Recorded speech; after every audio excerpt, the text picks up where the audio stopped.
রাতের বাংলায় আমন্ত্রণ, কাজী সাইদ আছি আপনাদের সঙ্গে। শুরুতেই সংবাদ শিরোনাম। রায়ের বাজার কবরস্থান থেকে 114 জুলাই শহীদের পরিচয় শনাক্তে লাশ উত্তোলন শুরু। সিআইডির কার্যক্রম তত্ত্বাবধানে আন্তর্জাতিক ফরেনসিক বিশেষজ্ঞ। জাতীয় নির্বাচন ও গণভোট আয়োজনের প্রস্তুতি প্রধান উপদেষ্টাকে জানালো কমিশন। এই সপ্তাহে ঘোষণা হবে তফসিল। ভোট গ্রহণের সময় বাড়ছে 1 ঘণ্টা। এবং একটি গোষ্ঠী ধর্মের নামে বিভাজন সৃষ্টির চেষ্টা করছে, অভিযোগ ফখরুলের। দেশবিরোধী ষড়যন্ত্র রুখে দেওয়ার একমাত্র পথ গণতন্ত্র, বললেন তারেক রহমান।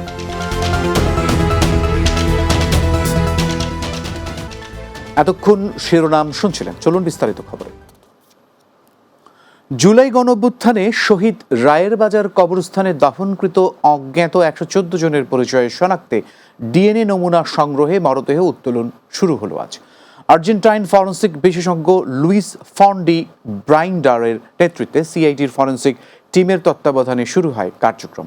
রোববার সকাল থেকে রাজধানীর রায়ের বাজার কবরস্থানে মরদেহ উত্তোলনের সময় সেখানে ভিড় করেন নিখোঁজ স্বজনদের পরিবারের সদস্যরা। অনন্ত হাসান মাসুদকে সাথে নিয়ে বুলবুল আহমেদের প্রতিবেদন।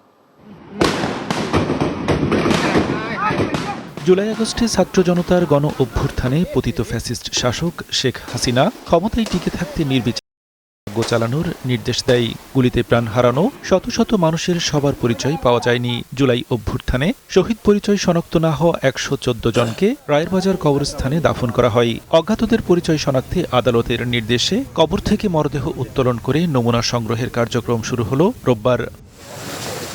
জুলাই গণ অভ্যুত্থানের সময় নিখোঁজ হওয়া স্বজনদের লাশের খোঁজে সকাল থেকেই রায়ের বাজার কবরস্থানে ভিড় করেন অনেকেই। অপলক দৃষ্টিতে কবরের পানে চেয়ে থাকেন সন্তানহারা বাবা মায়েরা। জীবিত না হোক, অন্তত তাদের অস্তিটুকু জানতে চান তারা। 18 জুলাই থেকে এরপর 34 দিন পর্যন্ত আমরা খোঁজাখুঁজি করছি, আর পাইনি। এই 34 দিন পরে পাইছি ঢাকা মেডিকেলে একটা ছবি একজনের দ্বারায়। ওনার ভাই হারাইছে, ওনার ভাই পায় নাই, পাইছে। এরপরে হ্যান থেকে কইছে আঞ্জুমানের থেকে আমি ওই যে এই জায়গায় পাঠাইছে। সরকারকে বারবার একটা কথা বলেছি যে আমাদের কিছু দরকার নাই, আমাদেরকে কিছু দিতে হবে না, কারণ আমাদের সন্তানরা তো আসলে আমাদের ফ্ল্যাট দিবে, টাকা দিবে, এই জন্য রাজপথে যায়নি। অন্তত আমরা আমাদের সন্তানদের প্রকৃত হত্যাকারীকে তার বিচারটা আমরা চেয়েছিলাম। মরদেহ উত্তোলনের বিষয়ে সিআইডি প্রধান জানান, আন্তর্জাতিক মানদণ্ড মেনেই লাশ উত্তোলন করা হচ্ছে। এরপর যথাযথ ধর্মীয় সম্মান বজায় রেখে পুনরায় দাফন করা হবে। আন্তর্জাতিক প্রোটোকল অনুযায়ী যেভাবে এই কাজগুলো করা হয় সেইভাবে উনি কিন্তু আমাদেরকে প্রশিক্ষিত করেছেন। আজকে কিন্তু এই মহৎ কাজটি আমরা করব। আমরা মনে করি এই কাজটি করার পরে আমাদের বুক থেকে একটি দায়ভার, জাতির একটি দায়ভার থেকে আমরা মুক্ত হব। কার্যক্রমের নেতৃত্ব দিচ্ছেন আর্জেন্টাইন ফরেনসিক বিশেষজ্ঞ লুইস ফন ডি ব্রাইডার। তিনি জানান, মিনেসোটা প্রোটোকল অনুকরণ করেই লাশ উত্তোলন, পোস্টমর্টেম, ডিএনএ স্যাম্পলিং সহ প্রতিটি ধাপ সম্পন্ন হবে। Not only for the families of the victims in Bangladesh, but also for the whole Bangladesh society.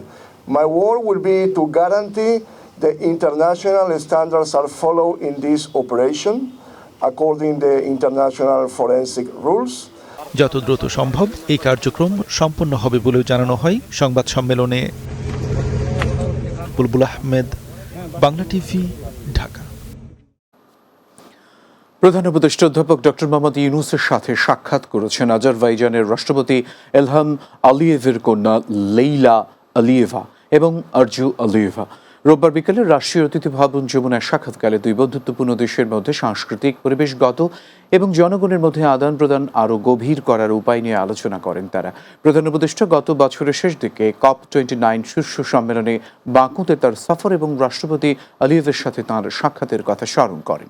আলোচনায় বাংলাদেশ ও আজারবাইজানের মধ্যে বাণিজ্য, জ্বালানি এবং অর্থনৈতিক সম্পর্ক আরও জোরদার করার প্রয়োজনীয়তার উপরে জোর দেন তিনি।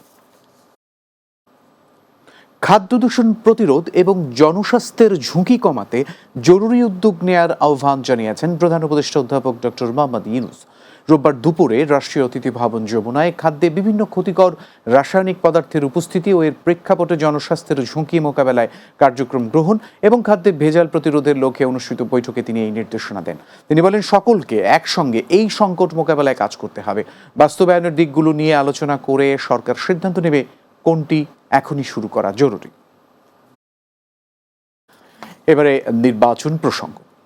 আসন্ন জাতীয় সংসদ নির্বাচন এবং গণভোটের প্রস্তুতি সম্পর্কে প্রধান উপদেষ্টাকে অবহিত করেছেন নির্বাচন কমিশন।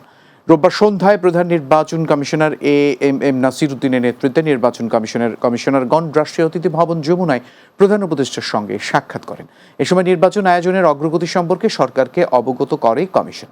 বৈঠকে সিসি নাসির উদ্দিন জানিয়েছেন, নির্বাচন আয়োজনের ক্ষেত্রে সব ধরনের প্রস্তুতি সঠিক ও সুন্দরভাবে এগুচ্ছে এবং ফেব্রুয়ারির প্রথমার্ধে জাতীয় নির্বাচন ও একই দিনে গণভোট আয়োজনের জন্য কমিশন সম্পূর্ণ প্রস্তুত। এ সময় নির্বাচন কমিশনকে সরকারের পূর্ণ সহযোগিতা প্রদানের জন্য প্রধান উপদেষ্টাকে ধন্যবাদ জানান সিইসি ও অন্যান্য নির্বাচন কমিশনাররা। ত্রয়োদশ জাতীয় সংসদ নির্বাচন ও গণভোটের জন্য তফসিল চলতি সপ্তাহের মধ্যেই ঘোষণা করা হবে, জানিয়েছেন নির্বাচন কমিশন। রোববার রাজধানীর আগারগাঁওয়ে নির্বাচন ভবনে সিইসি সম্মেলন কক্ষে আসন্ন জাতীয় সংসদ নির্বাচন ও গণভোটের বিষয়ে কমিশনের সভা অনুষ্ঠিত হয়। পরে সংবাদ সম্মেলনে বিস্তারিত জানান নির্বাচন কমিশনার অবসরপ্রাপ্ত ব্রিগেডিয়ার জেনারেল আবুল ফজল মোহাম্মদ সানাউল্লাহ। তিনি বলেন, নির্বাচনী তফসিল উপলক্ষে বিটিভির মাধ্যমে জাতির উদ্দেশ্যে প্রধান নির্বাচন কমিশনারের ভাষণ রেকর্ড করা হবে। এবার জাতীয় নির্বাচন ও গণভোট একসাথে আয়োজনে ভোট গ্রহণের সময়কাল 1 ঘন্টা বাড়ানোর সিদ্ধান্ত নিয়েছে ইসি। ভোট চলবে সকাল 7:30 থেকে বিকেল 4:30 পর্যন্ত। আমাদেরকে যেহেতু দুটো নির্বাচন একসাথে অনুষ্ঠান করতে হচ্ছে, জাতীয় সংসদ নির্বাচন এবং গণভোট, যে সকল কক্ষে স্থান সংকুলন হবে সে সকল কক্ষে একাধিক সিক্রেট বুথ স্থাপন করা হবে। যেখানে সিক্রেট বুথ আর বাড়ানোর জায়গা নাই সেখানে প্রয়োজনে একটা আলাদা বুথই করতে হবে। আমরা ভোটের সময় 1 ঘন্টা বাড়ানোর সিদ্ধান্ত নিয়েছি, সকালে আধা ঘন্টা এবং বিকেলে আধা ঘন্টা। অর্থাৎ এখন ভোট শুরু হবে সকাল 7:30টায় এবং চলবে বিকাল 4:30 পর্যন্ত। বিএনপি চেয়ারপারসন ও সাবেক প্রধানমন্ত্রী বেগম খালেদা জিয়ার শারীরিক অবস্থা অপরিবর্তিত রয়েছে। রাজধানীর রিভার কেয়ার হাসপাতালে বিশেষজ্ঞ চিকিৎসকদের সমন্বয়ে মেডিকেল টিমের নিবিড় পর্যবেক্ষণে রয়েছেন তিনি। বেগম জিয়ার শারীরিক অবস্থার খোঁজ নিতে এভার কেয়ার হাসপাতালে গেছেন পুত্রবধূ ডাক্তার জুবাইদা রহমান। রোববার সকাল 11:30টায় তিনি হাসপাতালে পৌঁছান বলে জানিয়েছে বিএনপির মিডিয়া সেল। চিকিৎসকদের সঙ্গে সার্বক্ষণিক যোগাযোগ রাখছেন তিনি। সামনেই কঠিন সময়, বিভিন্নভাবে ষড়যন্ত্র চলছে। দেশ বিরোধী ষড়যন্ত্র রুখে দেওয়ার একমাত্র উপায় গণতন্ত্র, বলেছেন বিএনপির ভারপ্রাপ্ত চেয়ারম্যান তারেক রহমান। রোববার বিকেলে বিএনপির দেশ গড়ার পরিকল্পনা কর্মসূচির অনুষ্ঠানে ভার্চুয়ালি যুক্ত হয়ে তিনি এই কথা বলেন। তারেক রহমান বলেন, জনগণকে সঙ্গে নিয়ে একমাত্র বিএনপি দেশকে এগিয়ে নিয়ে যেতে পারে। 1 বছরের বেশি সময় ধরে বলে আসছি যে আমাদের সামনের সময়গুলো কিন্তু খুব ভালো নয়, সামনে অনেক কঠিন সময়ে অপেক্ষা করছে আমাদের জন্য। বিভিন্নভাবে বিভিন্ন রকম ষড়যন্ত্র বিভিন্ন জায়গায় হচ্ছে। এই ষড়যন্ত্র রুখে দিতে পারে এই দেশের জনগণ, এবং এই ষড়যন্ত্র জনগণকে নিয়ে সাথে রুখে দিতে পারে বিএনপি, বাংলাদেশ জাতীয়তাবাদী দল। এই ষড়যন্ত্র রুখে দেবার একমাত্র উপায় হচ্ছে গণতন্ত্র, গণতন্ত্র এবং গণতন্ত্র। একটি গোষ্ঠী ধর্মের নামে বাংলাদেশে বিভাজন সৃষ্টি করতে চায়, মন্তব্য করেছেন বিএনপি মহাসচিব মির্জা ফখরুল ইসলাম আলমগীর। রোববার রাজধানীর খামারবাড়িতে কৃষিবিদ ইনস্টিটিউটে বিএনপির দেশ গড়ার পরিকল্পনা শীর্ষক 7 দিনব্যাপী কর্মসূচির উদ্বোধনকালে এসব কথা বলেন তিনি। মির্জা ফখরুল বলেন, ফ্যাসিস্ট আওয়ামী লীগ সরকারের গত 15 বছরের দুঃশাসনে দেশের সব প্রতিষ্ঠানকে ধ্বংস করা হয়েছে, দেশকে নতুন করে গড়ে তুলতে হবে। অনুষ্ঠানে দলের সিনিয়র যুগ্ম মহাসচিব অ্যাডভোকেট রুহুল কবির রিজভী বিএনপির দেশ গড়ার পরিকল্পনা সর্বত্র ছড়িয়ে দেওয়ার আহ্বান জানান। একটা গোষ্ঠী, একটা মহল ধর্মের নামে বাংলাদেশে একটা বিভাজনের পথ সৃষ্টি করতে চায়, কিন্তু ধর্মকে দিয়ে রাষ্ট্রকে বিভাজন করা বা সমাজকে বিভাজন করা, এটাতে আমরা বিশ্বাস করি না। ছড়িয়ে ছিটিয়ে কাজ করলে সেখানে সাফল্যের হার বেশি আসে না। আমাদেরকে তাই পরিকল্পিতভাবে এগোতে হবে। পলিটিক্যাল ক্যাডার হচ্ছে তারাই যারা সেই রাজনীতির তত্ত্ব এবং দর্শনকে অধ্যয়ন করে জনগণের মধ্যে যখন ছড়িয়ে পড়ে তখন সেই রাজনীতিটা সাফল্যমণ্ডিত করে।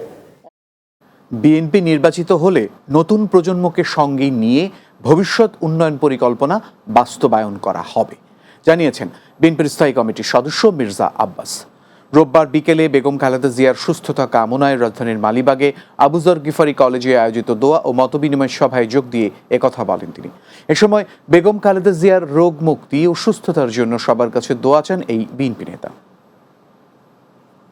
মা, বোন, আমার অভিভাবক অভিভাবিকা ভাইরা এবং আমাদের নতুন প্রজন্ম যারা আছেন, সবাই যার যার বাসায় যার যার এলাকায় আমার হয়ে যদি কথা দেন, যদি বলে যে আমি আসছিলাম, আমি এই কথাটা বলে গেছি, আমি একটা ভোট চেয়েছি। ত্রয়োদশ জাতীয় সংসদ নির্বাচনে দায়িত্ব পালনের জন্য 5,000 নৌ সদস্যকে প্রস্তুত করা হয়েছে জানিয়েছেন নৌবাহিনী প্রধান অ্যাডমিরাল এম নাজমুল হাসান।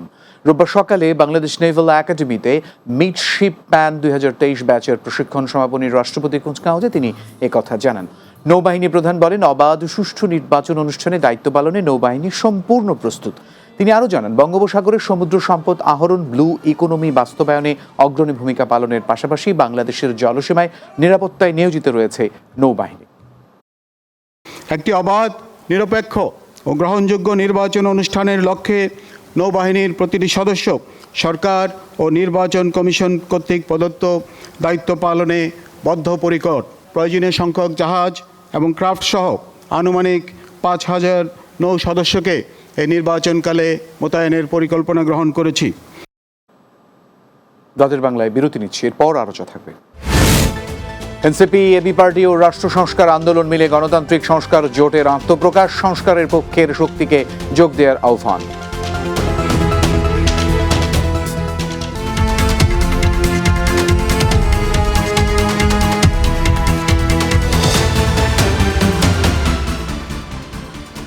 বিরতির পর রাতের বাংলায় আরো একবার স্বাগত। আসন্ন ত্রয়োদশ জাতীয় সংসদ নির্বাচনকে সামনে রেখে নতুন রাজনৈতিক জোটের ঘোষণা দিয়েছে জাতীয় নাগরিক পার্টি, আমার বাংলাদেশ পার্টি এবং রাষ্ট্র সংস্কার আন্দোলন। 3 দলের সমন্বয়ে গঠিত এই নতুন জোটের ঘোষণা দেওয়া হয়েছে গণতান্ত্রিক সংস্কার জোট। সোমবার বিকেলে ঢাকা রিপোর্টার্স ইউনিটিতে সংবাদ সম্মেলনে জোটের আত্মপ্রকাশ ঘটে। অনুষ্ঠানে জোটের নেতারা বলেন, যারা সংস্কারের পক্ষে, পরিবর্তনের পক্ষে, গণ অভ্যুত্থানের লক্ষ্য বাস্তবায়নের জন্য যারা কাজ করেছে এবং করছে, সেসব রাজনৈতিক শক্তিগুলো আজকে ঐক্যবদ্ধ হয়েছে। আগামীতে সকল যৌক্তিক আন্দোলন সংগ্রামে তারা এক হয়ে কাজ করতে চান। জাতীয় নির্বাচনে অংশ নিয়ে জনগণের কল্যাণে কাজ করার প্রত্যয় জানান তারা। আমরা এটা প্রত্যাশা রাখছি যে আমরা একটা প্রতীকে, একটা বাক্সে আমরা আমাদের যে সমর্থনগুলো রয়েছে সারা দেশে সেটাকে আনতে পারবো। আমরা অবশ্যই 300 আসনে প্রার্থী দিব। আমাদের এই আহ্বানের মূল সূত্র হচ্ছে জুলাই অভ্যুত্থানের অঙ্গীকার এবং বাংলাদেশকে একটা নতুন রাজনৈতিক বন্দোবস্তে নিয়ে যাওয়া। যারা এই সংস্কারের আন্দোলন, এই সংস্কারের কর্মসূচি বাস্তবায়ন, নতুন বাংলাদেশের নির্মাণ, সেই রকমের একটা আকাঙ্ক্ষার বাংলাদেশ গড়ে তোলার জন্য একটা কর্মসূচি নিয়ে আমরা প্রাথমিকভাবে এই 3 সংগঠন যাত্রা করছি।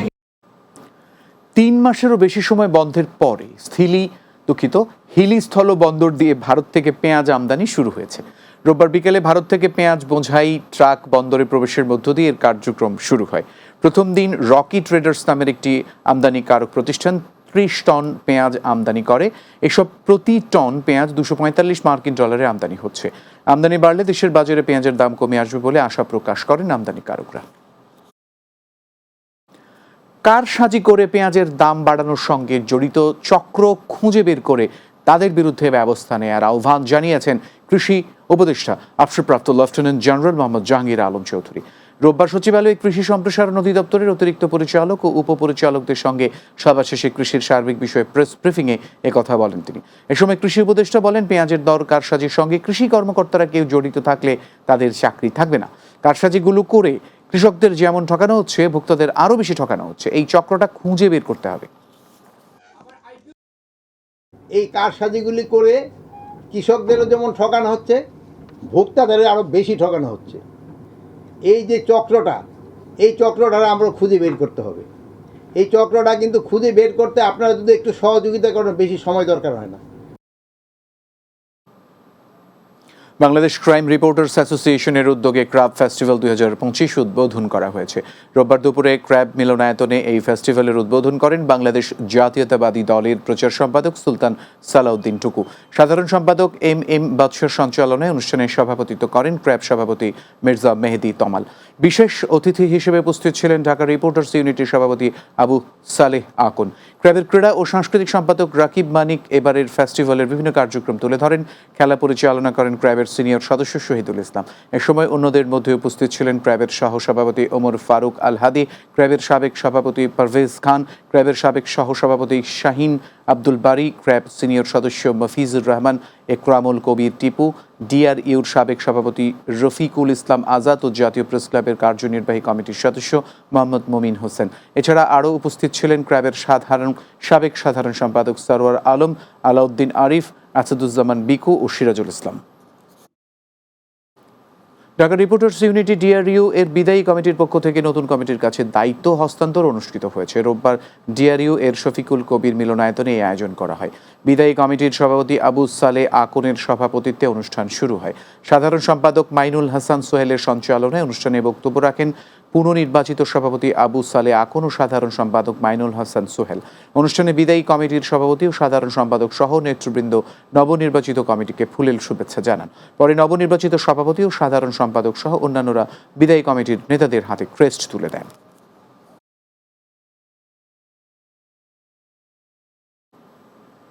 রাতের বাংলা আবারও বিরতি নিচ্ছি, সঙ্গেই থাকুন।